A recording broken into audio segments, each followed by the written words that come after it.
Hello student, welcome to physics time classes. आज का video कुछ स्पेशल होने वाला है। आज हम नंबर ऑफ प्रॉब्लम देखेंगे अलग अलग चैप्टर के, और इस टाइप के और भी वीडियो आएंगे।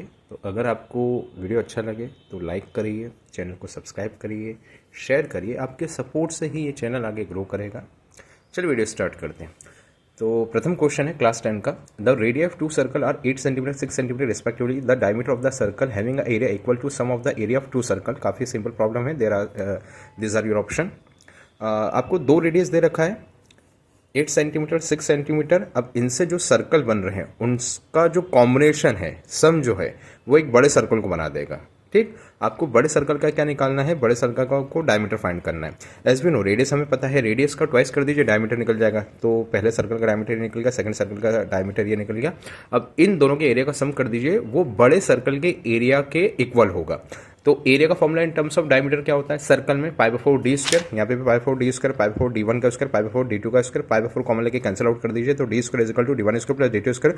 आपको प्रथम सर्कल का डायमीटर पता है, सेकंड सर्कल का भी डायमीटर पता है, दोनों का स्क्वायर करके सम कर दीजिए। जैसे यहाँ से स्क्वायर हटाएंगे सामने अंडर रूट आ जाएगा, सॉल्व करेगा आपका आंसर ये आ जाएगा।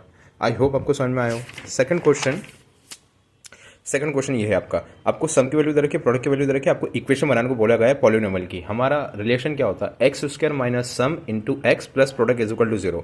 आपको सम की वैल्यू पता है, प्रोडक्ट की वैल्यू पता है, दोनों की वैल्यू पुट कर देना, आपका आंसर आ जाएगा। 1 मार्क का क्वेश्चन है। अगला आपका प्रश्न है, ये 90 माइनस थीटा वाले जो क्वेश्चन है वो आपके अब नहीं है। ये वाले नए जो रैशनल सिलेबस है इसके अंदर इस टाइप के क्वेश्चन नहीं आएंगे। फिलहाल हम बोर्ड के टाइप के क्वेश्चन आपको करवा रहे हैं। अगर आप प्रैक्टिस करना चाहें तो ये वाला क्वेश्चन कर सकते हैं, बाकी आपके सिलेबस में नहीं है। चलिए नेक्स्ट क्वेश्चन। अगला क्वेश्चन है 3x is equal to cosec theta, 3/x is equal to cot theta. आपको वैल्यू फाइंड करनी है। 3 bracket x square minus 1/x square. एक काम करिए, इन दोनों तरफ स्क्वायर कर दीजिए, यहाँ पे भी दोनों तरफ स्क्वायर कर दीजिए। तो 3x का स्क्वायर मतलब 9x square cos square theta, और 3/x का square is equal to cot square theta. अब एक काम करिए, लेफ्ट हैंड साइड में से लेफ्ट हैंड साइड को माइनस कर दीजिए, राइट हैंड साइड में से राइट हैंड साइड माइनस कर दीजिए।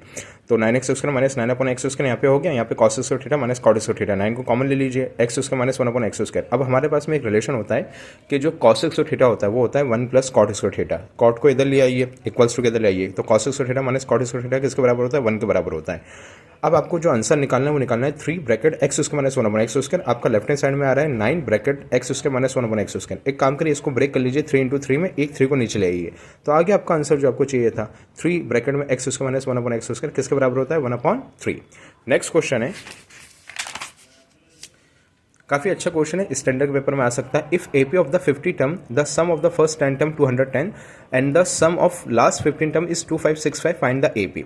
तो आपको एक एपी दे रखी है 50 टर्म की, शुरू के जो 10 टर्म उनका सम दे रखा है। तो सम का फॉर्मूला लगा दीजिए n/2 ब्रैकेट में 2a प्लस n-1d। ये n-1 जो d है, अगर आप इसको स्प्लिट करें a प्लस n-1d, तो a प्लस n-1d आपका लास्ट टर्म का फॉर्मूला होता है। जस्ट हमने बता दिया।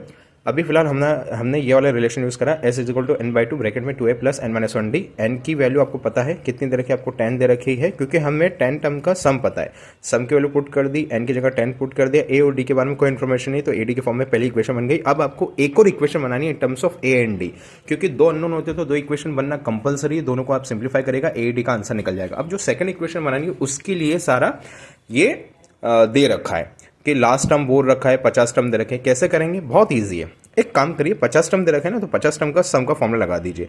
तो n की जगह 50 आ जाएगा। ये फॉर्मूला यूज करिए, n/2 ब्रैकेट में 2a प्लस n-1d, n की जगह 50 आ जाएगा।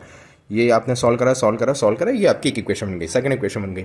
अब उसने लास्ट 15 टर्म बोला है। अच्छा, मैं 50 में से अगर मैं 35 को माइनस कर दूंगा तो जो डिफरेंस आएगा वो 15 टर्म्स का आएगा। आई होप आपको समझ में आया हो। अगर मैं 50 में से 35 को माइनस कर दूंगा तो 15 बचता है।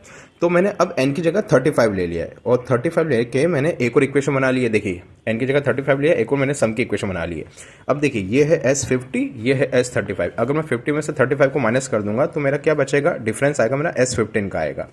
तो कुछ नहीं करा, लेफ्ट हैंड साइड में से लेफ्ट हैंड साइड को माइनस कर दिया। अब राइट हैंड साइड में से ये वाली राइट हैंड साइड माइनस कर दीजिए।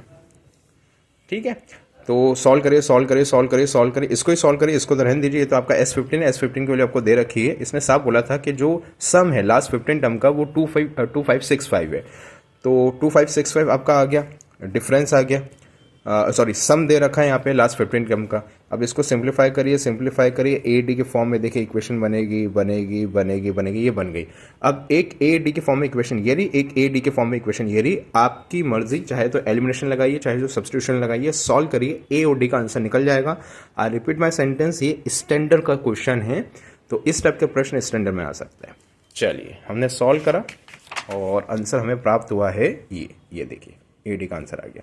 नेक्स्ट क्वेश्चन हमारा बड़ा सिंपल क्वेश्चन है। 8 sec square theta minus 8 tan square theta is equal to 8। आपको ट्रू और फॉल्स है ये बताना है आपको। तो 8 आपने कॉमन ले लिया लेफ्ट हैंड साइड में से, sec square theta minus tan square theta बचा। एज वी नो, जो sec स्क्वायर थीटा होता है, sec square theta minus tan square theta होता है, उसका आंसर 1 होता है। ये रिलेशन ही है। तो ये गुजरात बोर्ड का क्वेश्चन है। गुजरात बोर्ड में ये बेसिक या स्टैंडर्ड के पेपर में 1 मार्क को आ सकता है।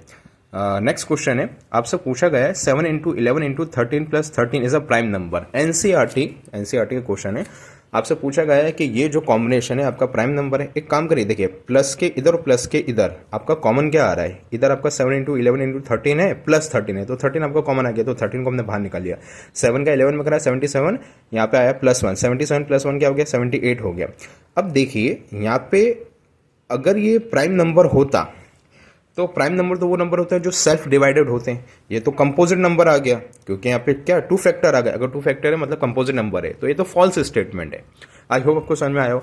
नेक्स्ट क्वेश्चन है आपका 1/2, 1/3, 1 इज एन एपी। आपको ये बताना है एपी में है। एक काम करिए, कॉमन डिफरेंस चेक कर लीजिए। अगर कॉमन डिफरेंस सेम आता है हर एक स्टेप में, तो ये एपी के अंदर है। तो कॉमन डिफरेंस कैसे निकालते हैं, सेकंड में से फर्स्ट को माइनस करते हैं। 1/3 माइनस 1/2, क्रॉस मल्टीप्लाई करिए, आपका आंसर ये आ गया। फिर 1/4 माइनस 1/3, क्रॉस मल्टीप्लाई करिए, देखिए दोनों अलग अलग आ रहा है। अगर अलग अलग आ रहा है तो ये एपी में नहीं है, फॉल्स है। नेक्स्ट क्वेश्चन है x उसके माइनस 4x प्लस m की वैल्यू 3 दे रखी है। क्या कर, अच्छा x उसके minus 4x plus m is equal to 0 is 3। आपको बताना है कि m की वैल्यू 3 आ रही है। ओके, तो ये आपका एक पॉलिनोमियल है। इसमें x से जगह 3 पुट करिए, क्योंकि एक रूट दे रखा है। रूट का मतलब होता है x की वैल्यू, तो x से जगह हमने 3 पुट करा, सॉल्व करा, m का आंसर 3 आ रहा है। यस, ये ट्रू स्टेटमेंट है, क्योंकि m का आंसर 3 आ रहा है। आई होप आपको ये वीडियो पसंद आ रहा हो, आपकी काफ़ी हेल्प हो इस वीडियो से।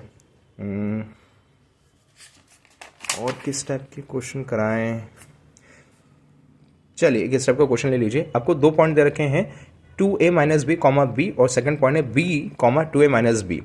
आपको फाइंड करना है, ये सेक्शन फाइंड करना है, इस सेक्शन के पॉइंट फाइंड करने, मतलब बीच में कोई m पॉइंट है, इस m पॉइंट के कोऑर्डिनेट फाइंड करने हैं। तो आपने क्या करा है, सेक्शन फॉर्मूला यहाँ पे लगा दिया, और आपका जो रेशो 1:1 है, आपको m1 m2 की वैल्यू भी दे रखी है। बस सेक्शन फॉर्मूला में वैल्यू पुट कर दीजिए, x1 x2 m1 m2 की वैल्यू पुट कर दीजिए। ऐसे यहाँ पे y1 y2 m1 m2 की वैल्यू पुट कर दीजिए, आपका आंसर आ जाएगा। Thank you.